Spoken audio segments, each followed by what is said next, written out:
शिवाय। हर हर महादेव। जय शंकर की ओम गुरुवे नमः। सभी सनातनी लोग माता की पूजा आराधना, नवरात्रि व्रत आदि में लगे हुए हैं अटूट श्रद्धा के साथ। ऐसा उन लोगों ने 1 वर्ष पूर्व भी किया होगा, पिछले वर्ष भी किया था। तो क्या उन्हें कोई लाभ हुआ? और पिछले वर्ष तो क्या, कई वर्षों से करते आ रहे हैं। और पूछिए उनसे, उनके जीवन में कुछ फर्क पड़ा या नहीं? एक आध तो कहेंगे कि माँ की बड़ी कृपा है, लेकिन अधिकांश यही कहेंगे कि बस दुखों से छुटकारा ही नहीं हो रहा है। कितना भी यत्न कर लें, दुख नहीं छोड़ रहे हैं पीछा। कुछ लोग स्वयं माता के पाठ, पूजा, आराधना आदि करते हैं और कुछ लोग पंडित आदि से नवरात्रे आदि में पूजा पाठ कराते हैं। आपने देखा होगा, हम सब ने देखा है, हम भी कराते हैं, हमने भी देखा है कि पंडित जन पूजा पाठ से पूर्व यजमान से संकल्प कराते हैं। तो क्या आप बता सकते हैं कि ये संकल्प क्यों कराते हैं? इसके कराने के पीछे क्या भाव है? संकल्प क्या है? किसका कराया जाता है संकल्प? और वास्तव में किसका कराया जाना चाहिए संकल्प? इस पर ही आज चर्चा करेंगे। विद्वान लोग कहते हैं कि पूजा पाठ से पहले ब्राह्मण पुरोहित का वर्ण करना चाहिए, किया जाना चाहिए। जो ब्राह्मण आपके यहाँ पूजा पाठ अनुष्ठान, देवी का हो या किसी का भी, तो सबका अनुष्ठान कराते हैं। तो अनुष्ठान कराने के लिए आपके आया हुआ है, आपने नियुक्त कराया है, बुलाया है, तो उस पुरोहित का, उस ब्राह्मण का वर्ण किया जाता है, उसके लिए संकल्प कराया जाता है। कुछ विद्वान लोग इसे यूं कहते हैं कि पूजा से पहले संकल्प कराया जाता है कि 5-7 दिन तक, जब तक भी ये पूजा अनुष्ठान चलेगा, मैं इसके पूरे नियम कर्म का मन और शरीर से पूरी श्रद्धा के साथ पालन करूंगा। कुछ विद्वान लोग कहते हैं कि संकल्प बुरे कर्म न करने की ईश्वर की शपथ है। मैं मानता हूँ, मेरा अपना मानना है कि उन विद्वान लोगों की संकल्प को लेकर ये तीनों ही विचारधाराएं सत्य और सही हैं, सटीक हैं। वे सही कहते हैं पंडित जन, संकल्प के बिना कोई भी अनुष्ठान सफल नहीं हो सकता। अनुष्ठान का सफल होना संभव ही नहीं है संकल्प के बिना। तो फिर जब आप संकल्प कर लेते हैं, यहाँ ध्यान देने वाली बात है, जब आप संकल्प कर लेते हैं और पूजा पाठ अनुष्ठान पूर्ण हो जाता है, कराने वाला ब्राह्मण भी यथा योग्य दान दक्षिणा लेकर चला जाता है, तब तो आपको मनोवांछित फल की प्राप्ति अवश्य ही होनी चाहिए। लेकिन ऐसा कदापि नहीं होता है। कुछ ना कुछ सुख की कमी रह जाती है, मनोवांछित फल के पूरे होने की कमी रह जाती है। इसका तो मतलब यह हुआ कि जब संकल्प के बिना कोई भी अनुष्ठान सफल नहीं होगा और विद्वान पुरोहित ब्राह्मण ने आपसे मंत्र बोलकर अंजलि में जल चावल आदि लेकर संकल्प भी कराया, फिर भी आपको पूजा का फल प्राप्त हुआ प्रतीत नहीं हो रहा है, तो आपके संकल्प में कोई त्रुटि रह गई होगी। जब हम ये मानते हैं कि संकल्प के बिना पूजा संभव नहीं है, पूजा का फल मिलना संभव नहीं है, सफल नहीं होती, और हमने ये भी कराया, संकल्प भी कराया, पंडित ने भी मंत्र बोले, फिर भी कमी रह गई, तो इसका मतलब तो यह है हमारे संकल्प में कोई ना कोई त्रुटि, कोई ना कोई कमी रह गई है। हाँ बंधुओं, यह सत्य है, संकल्प में ही कमी रह जाती है। आइए समझते हैं इसे। संकल्प की कितनी अवस्थाएं हैं ये जानना जरूरी है। संकल्प की 3 अवस्थाएं हैं। वो हैं वर्ण यानी कि ब्राह्मण का वर्ण करना, कर्म यानी कि अनुष्ठान के अनुसार जो शास्त्रों में बताए हैं उनके अनुसार कर्म करना, और धर्म जीवन पर्यंत किसी चीज का पालन करना, ये धर्म है। धर्म जीवन भर के लिए होता है। तो संकल्प की पहली वर्ण यानी कि ब्राह्मण को वर्ण करने की वाली अवस्था में हम एक योग्य विद्वान ब्राह्मण का वर्ण करते हैं। जब हम ब्राह्मण का वर्ण करते हैं तो यह संकल्प लेते हैं कि मैं इन ब्राह्मण देव का अनुष्ठान के लिए वर्ण करता हूँ और दिल से इनका सम्मान करूँगा। जब तक ब्राह्मण देव यह पूजा अनुष्ठान करेंगे, इस अनुष्ठान के समापन यानी कि पूर्ण होने तक अपनी सामर्थ्य के अनुसार तन मन धन से इनकी सेवा पर सदैव तत्पर रहूँगा और हम और आप लोग इस संकल्प को भली भांति निभाते भी हैं। भाई हमारे घर में पाठ कर रहा है कोई ब्राह्मण, उसकी यथायोग्य सेवा करते हैं, दूध पिलाते हैं, फल खिलाते हैं, जो जो वो आदेश करता है उसका दिल से सम्मान करते हैं, दिल से आदेश का पालन करते हैं। तो ये तो हम करते ही हैं, हम सब करते ही हैं। तो यानी कि जो वर्ण की अवस्था है, पहली अवस्था है संकल्प की, उसको तो हम सब करते ही हैं, भली भांति करते ही हैं। इसमें कोई त्रुटि रहने की कमी ही संभावना है, यानी कि इसमें त्रुटि होने की कोई संभावना, कोई गुंजाइश ही नहीं है। इसे तो निभा ही लेते हैं हम। अब आती है संकल्प की दूसरी अवस्था, वो है कर्म।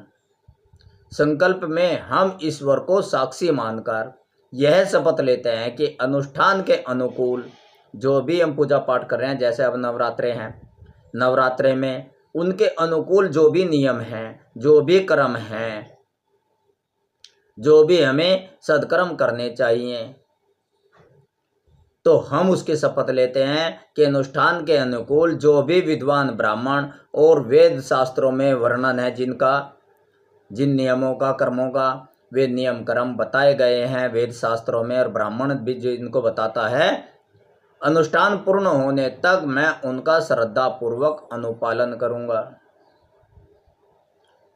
इसे भी संभव है कि अनुष्ठान पूर्ण होने तक हम सभी इसको भी सही प्रकार से निभा ही लेंगे और निभा भी लेते हैं। इससे भी कोई त्रुटि की संभावना नहीं है, इसमें भी कोई त्रुटि आने की कोई गुंजाइश नहीं है। अब आती है संकल्प की अंतिम अवस्था, वो है धर्म। हाँ, आप धार्मिक अनुष्ठान कर रहे हैं ना, धार्मिक कार्मिक अनुष्ठान तो नहीं कहते, वर्ण अनुष्ठान तो नहीं कहते, धार्मिक अनुष्ठान कहते हैं। तो अब ये तीसरी अवस्था है जो धर्म की है, जिसका अनुष्ठान कर रहे हैं। अनु प्लस स्थान यानी कि ऐसी स्थापना जिसका अनुपालन मैं जीवन भर करूंगा। ध्यान देना बात का। अनुष्ठान का अर्थ है अनुष्ठान, अनु आयुष ठान, ठान लिया मैंने, प्रण कर लिया कि जो अब ये नियम कर्म निभाऊंगा, ये सारी जिंदगी निभाऊंगा, इनको छोड़ूंगा नहीं। जो अब शुरू कर लिया 5-7 दिन के लिए जो शुरू कर लिया, उसको छोड़ूंगा नहीं है। तो ये तीसरी अवस्था है धर्म अवस्था। यही अनुष्ठान है, यही धार्मिक अनुष्ठान है। क्या है? इस अवस्था में हम पूरे कुटुंब, बंधु बांधवों, ब्राह्मण, 5 भौतिक तत्वों पृथ्वी, जल, अग्नि, वायु, आकाश आदि 9 ग्रहों, सभी देवी देवताओं को और भगवान को साक्षी मानकर यह शपथ लेते हैं कि इस अनुष्ठान के पूर्ण होने के बाद भी जिन ब्राह्मण देव ने यह अनुष्ठान कराया है, उनका और अन्य ब्राह्मणों का, साधु महात्माओं का, पूजनीय लोगों का मैं सहृदय सम्मान जीवन भर करूंगा, जीवन भर करूंगा। आज ही आज नहीं, जीवन भर करूंगा। और जिन नियमों का पालन मैंने इस पूजा पाठ अनुष्ठान में किया है उसे भी जीवन भर निभाने का प्रयास करूंगा। साथ ही जिन जिन सद्कर्मों का मैंने इस अनुष्ठान में पालन किया है, जिन जिन सद्कर्मों को मैंने इस अनुष्ठान में किया है, उन सद्कर्मों को मैं जीवन भर निभाऊंगा। आज से यही मेरा धर्म होगा, यही मेरा धर्म है। इस धर्म पे मैं दिल से, तन मन धन से, यथा योग्य यथा सामर्थ्य अनुसार जीवन भर चलूंगा, इसे निभाऊंगा। बस इस धर्म के अनुपालन में ही कमी हो जाती है, जीवन भर नहीं निभाया जाता। कुछ दिनों के लिए, 1-2 दिन की तो बात है, लेकिन सारी जिंदगी नहीं निभाया जाता। मानव प्रवृत्ति है, फिर उसमें तल्लीन हो जाते हैं, वैसे ही कर्मों में तल्लीन हो जाते हैं। अरे भैया, जिन कर्मों के कारण हम दुखी हो रहे हैं और अनुष्ठान के दौरान 5-7 दिन हमने निभा लिए हैं और कितना आनंदमय रहता है, कोई कष्ट नहीं होता, तो उन्हीं अवस्थाओं के अनुसार, उसी आचरण के अनुसार, उसी जीवन के कर्मों के अनुसार जो हम कर्म कर रहे हैं, जो हम नियम कर रहे हैं, तो सारी जिंदगी क्यों नहीं रह सकते? यहाँ त्रुटि हो जाती है, उसके अनुपालन में कमी आ जाती है। संकल्प की इस तीसरी अवस्था कि इस शपथ को हम तोड़ देते हैं और भूल जाते हैं। अनुष्ठान के समय में मांस खाने वाला मांस नहीं खाता, अनुष्ठान के समय में मांस खाने वाला मांस नहीं खाता, प्याज लहसुन को हाथ नहीं लगाते, शराब पीने वाले शराब को छूना तो दूर देखते नहीं। पर जैसे ही अनुष्ठान खत्म, अनुष्ठान संपूर्ण, पूजा पाठ संपूर्ण, पितृ कार्य हो या नवरात्रे, वो सब संपूर्ण, तो फिर से शराब पीना, मांस खाना शुरू। फिर वह शर्त तोड़ दी, वो नियम तोड़ दिया, उस समय छोड़ रखा था, फिर शुरू कर दिया। क्या यही है आपके संकल्प की तीसरी अवस्था की कसम, कि मैं जीवन भर इनका सेवन नहीं करूंगा और संपूर्ण होते ही, पूजा पाठ समाप्त होते ही, अनुष्ठान समाप्त होते ही आपने फिर शुरू कर दिया? इसी कारण हम उस अनुष्ठान का फल नहीं प्राप्त कर सकते, हमें उस अनुष्ठान का फल नहीं मिलता। और हम कहते हैं कि हमने बहुत पूजा पाठ किया, नवरात्रे व्रत रहे, माँ देवी की बहुत दिल से आराधना की, जागरण कराए, शांति पाठ कराए, ग्रह शांति कराई, नक्षत्रों की शांति कराई, पितरों की शांति कराई और माता को बहुत मनाया, पर कुछ हासिल नहीं हुआ। और फिर कह देते हैं, अरे भैया हमने तो करा के देख लिया, सब किताबी बातें हैं, कुछ नहीं है, सब ढकोसला है, ये कह देते हैं, जबकि संकल्प हम नहीं तोड़ा है। देखो, एक तरफ तो पंडित उस टाइम कहते हैं कि संकल्प जरूरी है, और संकल्प की 3 अवस्थाएं हैं। 2 तो हम निभा लेते हैं, क्योंकि 5 दिन है, 5 दिन तो आदमी जेल में भी काट लेता है, ये सोच कर निभा लेते हैं। लेकिन जो धर्म की बात आती है, धर्म तो ताजिंदगी निभाना है ना। आज आप धार्मिक है, कल नहीं है, ये तो नहीं चलेगा। जो धार्मिक होता है तो धार्मिक है, जो साधु है तो वो हर जगह साधु है, बंद कमरे में भी साधु है, बाहर भी दुनिया के सामने साधु है। अगर वो बाहर दिखावा करता है तो वो तो एक दिखावा कर रहा है, अंदर तो वो क्षुद्र पशु जैसे व्यवहार कर रहा है, और बाहर वो साधुवादिता कर रहा है। तो क्या ईश्वर नहीं जानता? तो जो साधु है वो अंदर भी है और बाहर भी है, दिखावा नहीं है। तो इसी तरीके से ही आप 5-7 दिन तो रह लेते हो, फिर वही कर लेते हो, तो ये धर्म थोड़ा ही है, ये तो कर्म है कि 5-7 दिन कर्म निभाया। धर्म तो यह है कि जिंदगी निभाना है उस कर्म को, उस नियम को। और फिर कहते हैं कि किताबी बातें हैं, हमें तो फल नहीं मिला, संकल्प टूट गया। अभी तो इस सत्संग में भी शुरू में ही, सत्संग शुरू होने से पहले ही बताया है कि पंडित लोग, ज्ञानी लोग, विद्वान लोग ये कहते हैं कि संकल्प जरूरी है। नवरात्रे हो, चाहे कोई भी कार्य हो, चाहे सावन में शिवपुराण हो, जो भी अनुष्ठान आप करोगे, जो भी प्रण करोगे, तो कुछ दिनों के लिए नहीं होता, ता जिंदगी के लिए होता है प्रण। कुछ एक सामयिक अवधि के लिए नहीं होता। जब तक है सांस तब तक है आस, और तब तक है प्रयास। जब तक है सांस तब तक है आस, तब तक आस रहेगी प्रभु से कृपा प्राप्त करने की। और जब तक आस रखनी है आपको, तो तब तक प्रयास करना है उन नियमों पे, उन कर्मों पे चलने के लिए, उन धर्मों पे चलने के लिए, उस धर्म पर चलने के लिए, उस सत्कर्म पर चलने के लिए। तो जीवन भर प्रयास भी करना है। भटक गए तो फिर दोबारा आ जाना है, कोशिश करनी है, चलते रहना है, चलते रहना है। एक टाइम आपको आदत पड़ जाएगी। पहले जबरदस्ती रोकोगे अपने आप को, चलाओगे उस पर, फिर आदत पड़ जाएगी, फिर तो आप वैसा ही आचरण अंदर से भी करने लगोगे। तो इसलिए ये किताबी बातें मत समझिए, हमारे अंदर कोई चूक रह जाती है। जो लोग ये कहते हैं कि सब किताबी बातें हैं, उन्होंने कभी खुद के अंदर झांक कर ही नहीं देखा कि कहाँ चूक हुई है। वो अपनी कमी तो निकालते ही नहीं।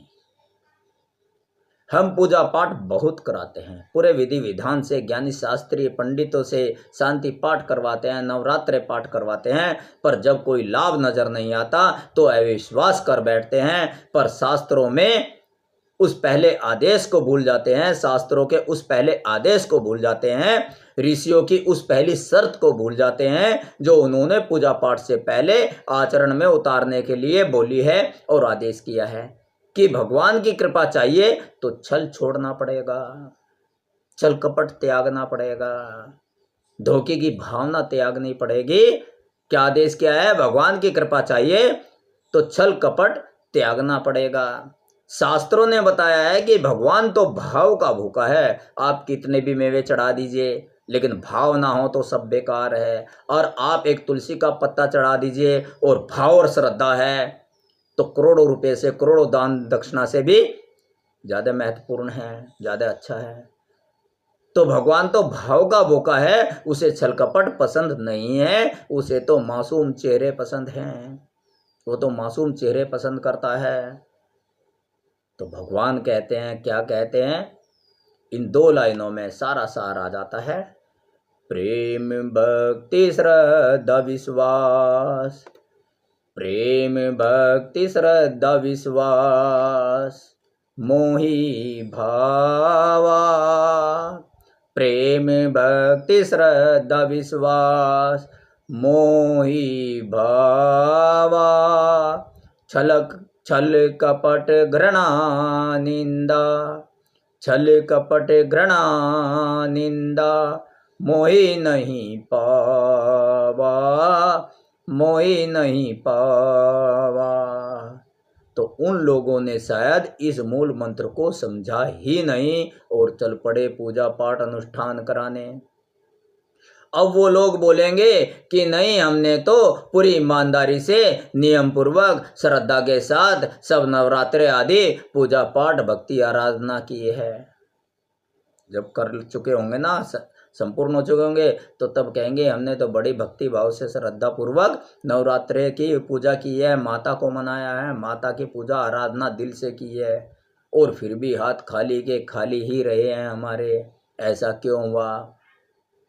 हमने तो कोई छल नहीं किया, पूरी ईमानदारी के साथ किया।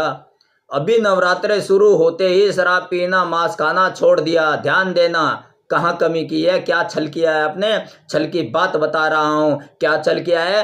अभी नवरात्रे शुरू होते ही शराब पीना, मांस खाना छोड़ दिया और पूरा नवरात्रे तक इनको छुएंगे भी नहीं। कोई भी छुएगा नहीं, जो मांस खाने वाला है, जो शराब पीने वाला है, वो शराब को नहीं छुएगा, मांस को नहीं छुएगा। और जैसे ही नवरात्रे पूर्ण होंगे, ध्यान देना, जैसे ही नवरात्रे पूर्ण होंगे फिर इनको पकड़ लेगा, फिर इनका सेवन, फिर खान पान वैसा ही चलेगा, वैसे ही बुरे कर्म करेंगे। तो क्या ईश्वर को नहीं पता कि अभी पूजा के समय छोड़े बैठा है, फिर खाना पीना शुरू कर देगा? ईश्वर जानता है कि अभी तो इसे मुझसे लालच है, कुछ वरदान चाहिए, कुछ पाने का लालच है, डर है मेरे नाराज होने का। ईश्वर को सब पता है। पूजा के दिनों के बाद फिर यह मांस खाएगा, ये भी ईश्वर को पता है। वो तो अंतर्यामी है, सबके घट घट की बात जानता है, अंदर की भी बात वो जानता है।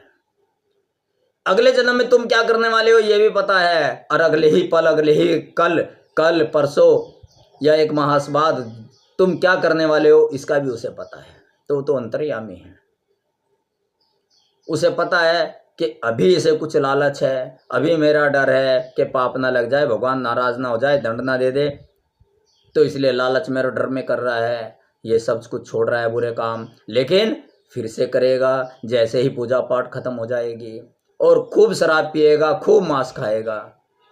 भगवान के सामने जाकर इतने मासूम बनते हैं कि हम तो मांस मदिरा का सेवन करते ही नहीं प्रभु, हम तो बहुत मासूम हैं। क्या ईश्वर को नहीं पता कि आप कितने पियक्कड़ हैं, कितने मांस खाने वाले हैं, कितनी जीव हत्या करने वाले हैं, कितना किसी का दिल दुखाने वाले हैं? क्या उसे नहीं पता? संकल्प का मतलब तो यह है, जान लीजिए, ये नहीं है कि पूजा पाठ में ही छोड़ना है। संकल्प का मतलब क्या है? संकल्प का मतलब तो यह है कि एक बार जो त्याग दिया तो वो हमेशा के लिए त्याग दिया, आखिरी सांस तक के लिए त्याग दिया। और जब पूजा के दौरान ही त्यागोगे और फिर शुरू कर लोगे तो ये छल नहीं है तो क्या है? इसे ही तो छल कहते हैं, इसे तो धोखा देना कहते हैं।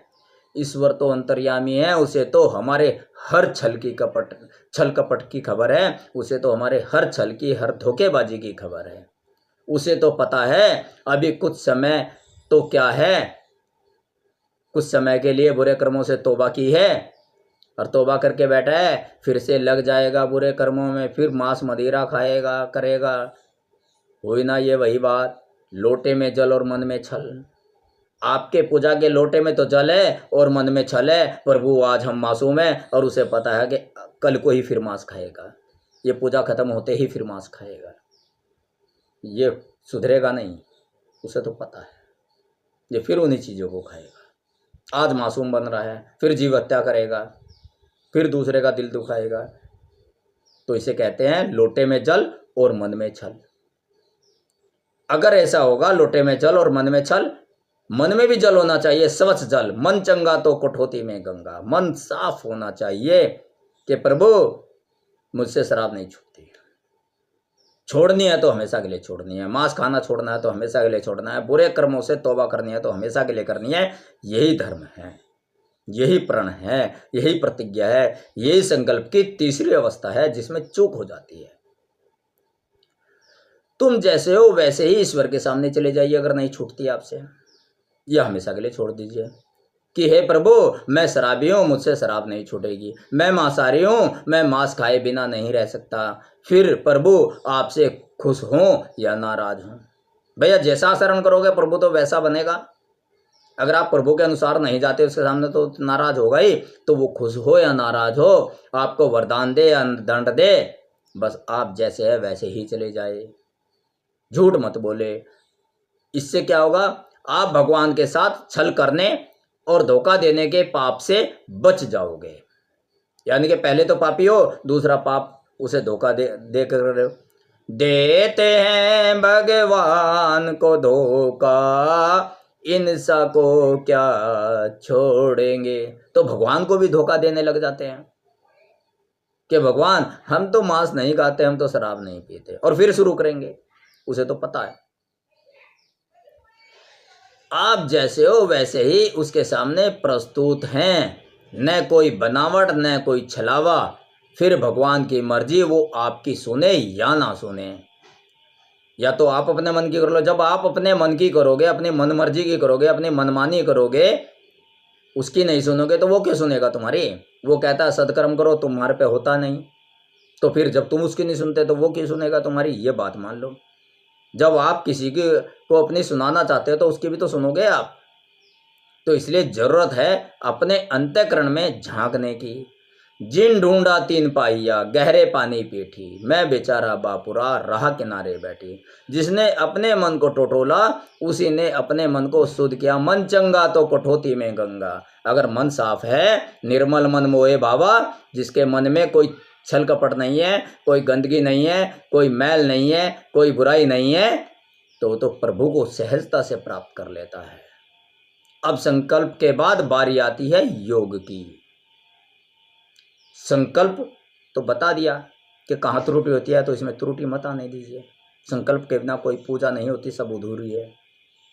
अब संकल्प के बाद बारी आती है योग की। संकल्प के बाद दूसरी चीज है योग। पहले संकल्प करो फिर योग करो। पूजा पाठ, अनुष्ठान, आराधना, भक्ति में जितना जरूरी संकल्प है उससे कहीं ज़्यादा जरूरी योग है।